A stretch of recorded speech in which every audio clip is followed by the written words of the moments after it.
They say dogs can sense things we can't, but mine, Pickles, has always been more anxious than psychic. Still, when he started barking at the closet every night at exactly 2:14 a.m., I chalked it up to his usual paranoia. It had become a routine. The clock would blink 2:14, Pickles would whine and growl, and I'd groggily hush him back to sleep. But last night, something was different. His barks turned frantic, paws scratching at the closet door until I thought he might draw blood. I almost laughed it off, but something in his eyes, wide and desperate, made my skin crawl. I promised myself I'd open the closet when the clock struck the cursed time, just to prove there was nothing there. So tonight, I sat on my bed with Pickles pressed against my leg, both of us staring at the closet. When 2:14 hit, the room felt colder, the shadows longer. Pickles let out a guttural whine I'd never heard before. I stood up, heart racing, and wrapped my fingers around the doorknob.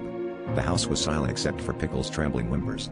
I opened the closet, expecting to find nothing but coats and shoes, but what I heard froze me in place, a faint, muffled whimper, like someone crying for help.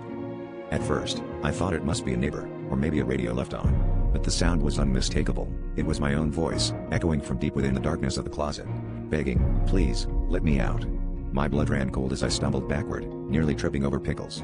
The voice, my voice, became more desperate, rattling off details only I would know, secrets I never told anyone, memories from childhood, all whispered in a terrified, pleading tone. I slammed the closet shut, heart in my throat, but the whimpers didn't stop. They grew louder, more insistent, bleeding through the cracks.